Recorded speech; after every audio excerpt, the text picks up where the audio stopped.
Hello again, honey buns, and welcome to part 2 of the Good Kids Storytime saga. If you haven't seen the first video, I'll link it down in the description below, and I highly suggest you watch it before watching this one for some context. So, if you're trying to jump the gun, shoo! We'll see you back here when you're all caught up. Alrighty, in the last video we talked about the fact that they were ripping me off, not paying me correctly, the staff were rude, gossipy and prone to spreading some drama-starting lies, the ridiculous expectations put on staff with no reward or even a thank you, and the fact that they didn't let me take my allocated sick days. What could be worse than all of that, I don't hear you cry? Well, sit down and buckle up, because I'm about to tell you anyway. As I mentioned last time, I noticed things starting to get a bit culty with the Good Kids chain. The first sign of this was the 6 monthly staff meetings.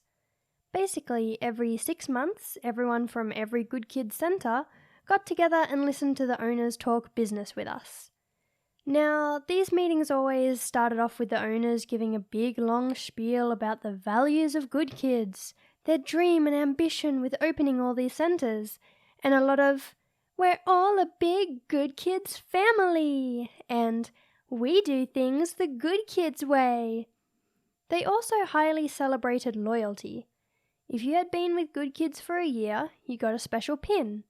Every year after, you got another pin. That's harmless enough, right? Well, that's not all that was discussed at these meetings. Almost every single meeting, there was plans to launch a new program. Launching a sustainability and environmental program with new gardens. Launching a diversity and inclusivity program with new resources, launching a mental health program with books and puppet shows. And I know, all of these are great things to include and focus on in early childhood. But it wasn't actually doing all of these things. It was about the launch itself. We had to have the biggest, the best, the most extravagant launches. They encouraged us to contact local papers, have people from the community there, make a huge whole day about introducing this new program, and then never use it.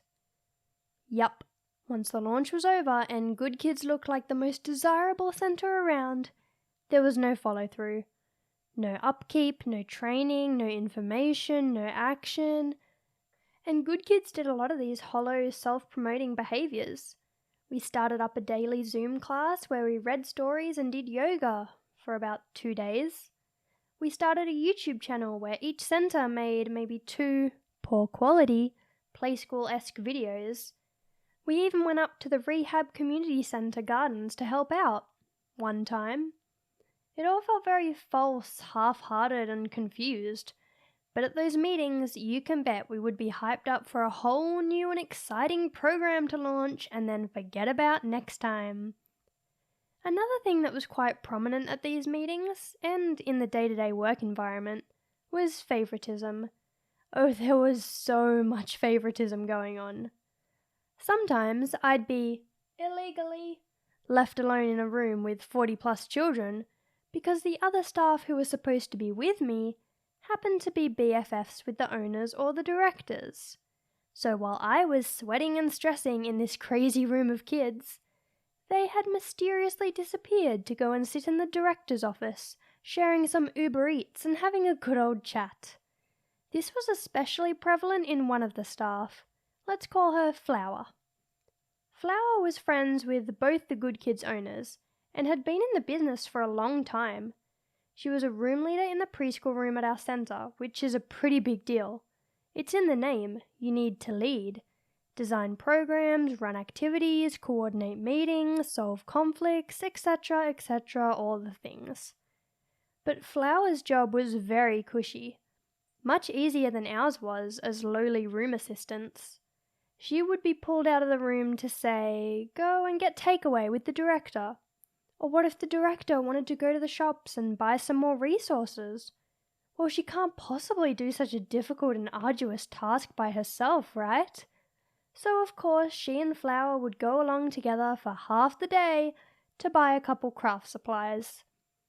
Flower would have no problem scoring days off, sick or otherwise, And on multiple occasions, I even opened the door to the director's office without knocking, only to see the director and Flower just sitting together, playing around on their phones and chatting and giggling away. But, I'm sure it was work-related. This favoritism carried over to things that were as arbitrary as Staff Member of the Month. I, as well as about 3 other staff members, never saw that award. It wasn't just a title either. You got a box of chocolates and a $50 gift voucher, which in a thankless job seemed like a lot. However, the same staff won that voucher month after month after month. Flower was one of the repeat winners, funnily enough. The crazy thing was that it was a voting system. You voted for the people you thought should win. Vote for the people you thought gave 100% effort, enthusiasm, or good kid spirit that month. The votes went directly to the director, and pretty much the same 3 people won, on rotation. It wouldn't have stung so much if these same staff weren't getting a $50 voucher every other month, while the rest of us had to specifically request more praise from the centre due to how the lack of morale, feedback, and encouragement was damaging our mental health. I guess it might sound petty, but it was a tough pill to swallow, knowing that no matter what you did, you weren't BFFs with the owners, so you might as well not exist. In saying that though, in other cases, the owners seem to keep a very good track of all their staff, almost creepily so. Now, bear in mind, Good Kids isn't a small chain. They have between 8 to 9 centres by now, all bigger and better and nicer than the ones before. Around 9 centres with 3 or more rooms each means a lot of staff. Tons. Good Kids also held a lot of staff-focused events because of this. Now, don't get me wrong, this wasn't for the benefit of the staff. Oh no, it's all to drum up advertisement for the centre brand, like when they had us all dress up and perform flash mobs in the city, or to raise money, like when they made everyone shell out for a fancy dress, a ticket, and to pay for their own meal, only to attend a charity ball to get even more money for the chain, or something along those lines. Now, all of these events were quote-unquote non-compulsory events.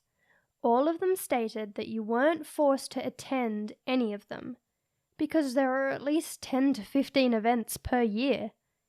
However, at the end of my first year, myself and a couple other staff were subjected to an interrogation. 2 representatives from the owner's head office came down and privately spoke to each of us about the non-compulsory events we didn't attend. Now, this is where it got a little cult-like. They had a checklist of every single person and every single optional event we did or didn't attend. Did we attend every staff meeting, every excursion, every incursion, every training day, Mother's Day, Father's Day, personal centre meetings, team building day? And if you didn't attend every single one of these, especially the Christmas party, they did not like that. One of my reasons was, quite frankly, I had a funeral on that day. It was a Sunday. I'm not going to choose a charity ball with the cost of all my paychecks combined over mourning a family member. But that wasn't good enough for Good Kids.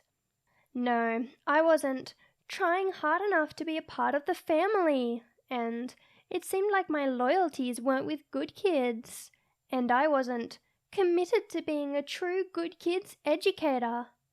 It was seriously intense, very intimidating and scary.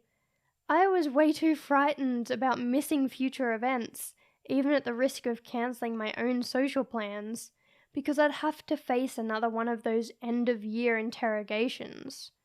Talk about a jolly way to wrap up the year. Honestly, I really could go on and on about how many different times and how many different ways Good Kids was really screwing us over, but it would just get repetitive. The bottom line is that this centre just expected way too much from every staff member, without giving them the pay, support, encouragement, or resources to do so. I felt like I was under such immense pressure to always be working at level 1000, but I was never rewarded or even so much as acknowledged. It felt like I was just another cog in the machine, but some cogs were gold and sparkly and didn't have to turn if they didn't want to.